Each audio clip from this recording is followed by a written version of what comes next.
उधर केंद्रीय रक्षा मंत्री राजनाथ सिंह ने झारखंड के खूंटी में बीजेपी उम्मीदवार और केंद्रीय मंत्री अर्जुन मुंडा की चुनावी रैली में कांग्रेस पर निशाना साधा।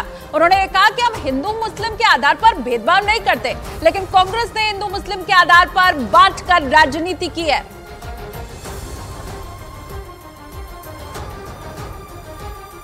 मेरे भाइयों, हम लोग हिंदू मुसलमान के आधार पर भेदभाव नहीं करना चाहते। बराबर देश को हिंदू मुसलमान के आधार पर बांटकर इन कांग्रेस के लोगों ने राजनीति की है। देश की सामाजिक समरसता को इन लोगों ने तार तार कर दिया। भाई, जो भी गरीब है उसकी मदद की जानी चाहिए, हिंदू हो, मुसलमान हो, ईसाई हो, बौद्ध हो, कोई भी हो, क्या फर्क पड़ता है।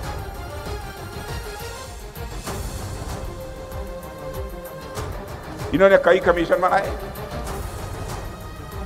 और एक कमिश्नर ने कह दिया कि ओबीसी में जो 27% का कोटा है उसमें 6% मुस्लिम्स को दिया जाना चाहिए और 2% अन्य जो माइनॉरिटी हैं, जो अन्य अल्पसंख्यक हैं, उनको भी दिया जाना चाहिए। और ये कहते हैं कि शेड्यूल कास्ट, अनुसूचित वर्ग जो धर्म परिवर्तन कर लेगा उसको भी दीजिए। हालत इन लोगों की दीजिए। देखिए, एक जामिया मिलिया यूनिवर्सिटी है हमारे दिल्ली में, अलीगढ़ मुस्लिम यूनिवर्सिटी है, वहां पर इन लोगों ने अनुसूचित वर्ग का, अनुसूचित जनजाति का रिजर्वेशन ही समाप्त कर दिया। ये देश को कहां ले जाना चाहते हैं, क्या करना चाहते हैं?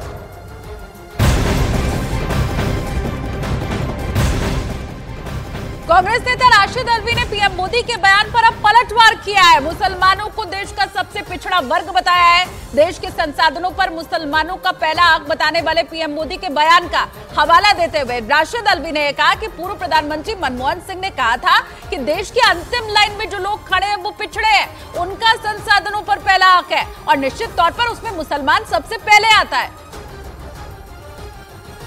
निश्चित तौर से डॉक्टर मनमोहन सिंह ने यही कहा था कि जो अंतिम बिल्कुल आखिरी लाइन में जो लोग खड़े हैं, जो देश के सबसे पिछड़े लोग हैं, और निश्चित तौर से उसमें मुसलमान आता है। मुसलमान सबसे पिछड़ा है देश के अंदर।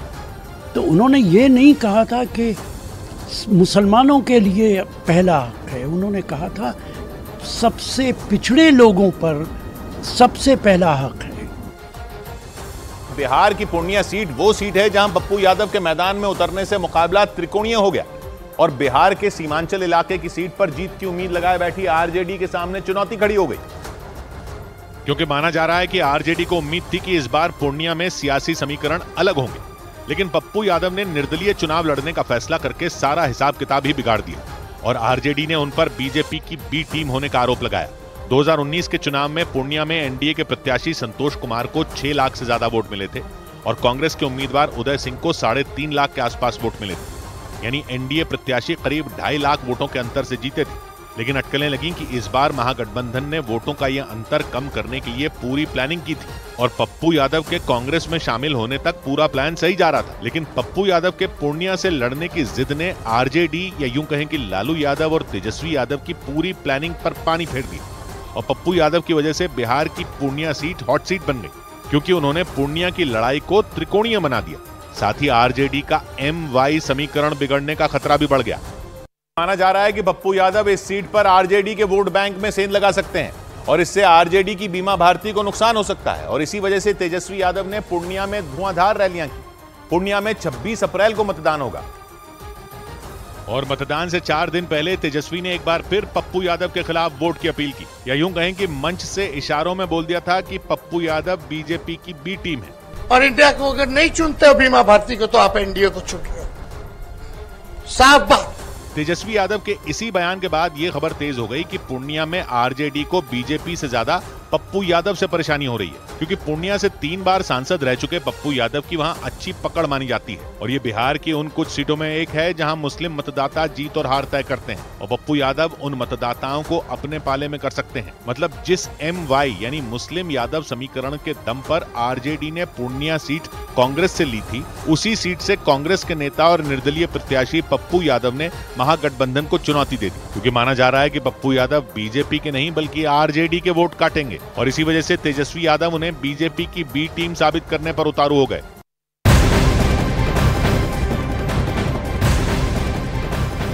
कांग्रेस नेता राहुल गांधी के जितनी आबादी उतना हक वाले दावे के ऊपर बीजेपी नेता किरण रिजिजू ने अब नाराजगी जाहिर की है। सोशल मीडिया प्लेटफॉर्म एक्स के ऊपर किरण रिजिजू ने लिखा है कि राहुल गांधी का जितनी आबादी उतना हक का खतरनाक आह्वान भारत को मार डालेगा।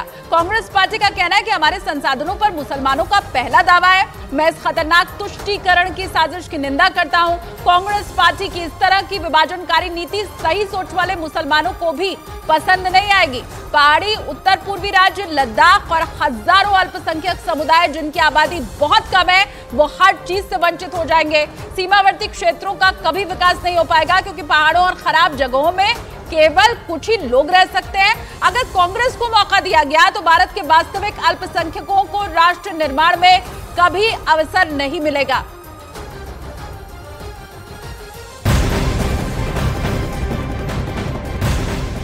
उत्तर प्रदेश की कन्नौज विधानसभा सीट को समाजवादी पार्टी का गढ़ माना जाता रहा है। सूत्रों के हवाले से खबर अब ये मिल रही है कि अखिलेश यादव इसी सीट से चुनाव लड़ सकते हैं। आपको बता दें, लोकसभा चुनाव 2024 में एसपी ने इस सीट पर तेज प्रताप यादव को अपना उम्मीदवार बनाया था, लेकिन अब कन्नौज से अखिलेश यादव के चुनाव लड़ने की चर्चाएं तेज है।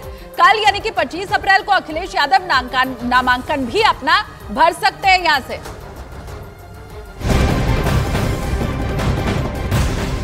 एक और बड़ी खबर, बिहार के मुख्यमंत्री नीतीश कुमार ने पूर्णिया में एनडीए उम्मीदवार संतोष कुशवाहा के लिए चुनावी सभा को संबोधित किया। इस दौरान सीएम नीतीश कुमार ने पूर्णिया में इंडिया गठबंधन से उम्मीदवार बीमा भारती पर तंज कसा। नीतीश कुमार ने कहा, अच्छा हुआ वो पार्टी छोड़कर चली गई, उन्हें कुछ बोलना नहीं आता था, हमने उन्हें बहुत कुछ सिखाया, लेकिन फिर भी वो पार्टी छोड़कर चली गई। तो हम ही लोग जो पटिया में जिसको इतना दिन हम इज्जत किए वही भाग गई, और भाग गई बड़ा अच्छा हुआ। रोज आती थी, कहती थी कि हमको मंत्री बनाइए, हम कहना मंत्री बनाएंगे, इतलेसी सिंह को बनना है, पहले से है, हम नहीं बनाएंगे, ये सब बात नहीं है, चली गई, अच्छा हुआ। अब जिसको इतना इज्जत किया, पहले भी बनाए, आप पहले कुछ बोल नहीं पाती थी, उसको सिखाए, तब जाकर के बोलना भी शुरू किया, और तब जाकर के इस सबका आजकल हालत हुआ, अब कैंडिडेट हो गई। तो अच्छा ही ऐसे लोग हैं जिनका कोई काम नहीं है, और जो अपने हित में ही सब लोग सोचे तो सोचते रहे, हमको क्या मतलब है। माना जा रहा है कि आरजेडी ने बीमा भारती को पूर्णिया से इसलिए टिकट दी क्योंकि उन्हें टिकट देकर वो पूर्णिया के मुस्लिम और यादव मतदाताओं के अलावा ओबीसी समुदाय को भी अपने पाले में करना चाहती थी। क्योंकि पूर्णिया से आरजेडी प्रत्याशी बीमा भारती गंगोता जाति से आती और इस जाति को ओबीसी समुदाय के तहत रखा गया है। यानी बीमा भारती के जरिए आरजेडी ने मुस्लिम, यादव और ओबीसी समुदाय तीनों को आरजेडी की तरफ लाने की कोशिश की। इसके अलावा 5 बार विधायक रही बीमा भारती को महिला मतदाताओं का भी वोट मिलने की उम्मीद थी। लेकिन पप्पू यादव ने पूर्णिया से निर्दलीय चुनाव लड़ने का फैसला करके आरजेडी का बना बनाया खेल बिगाड़ दिया। क्योंकि कहा जा रहा है कि अगर वो वोट काटेंगे तो आरजेडी के वोट काटेंगे, और इसीलिए तेजस्वी यादव ने पूर्णिया के लोगों को आगाह किया कि अगर वो विपक्षी गठबंधन को वोट नहीं करेंगे तो इसका फायदा अपने आप बीजेपी को हो जाएगा। यानी पप्पू यादव पूर्णिया में आरजेडी के लिए ऐसी परेशानी बन गए जिसे दूर करना आरजेडी के लिए मुश्किल हो गया।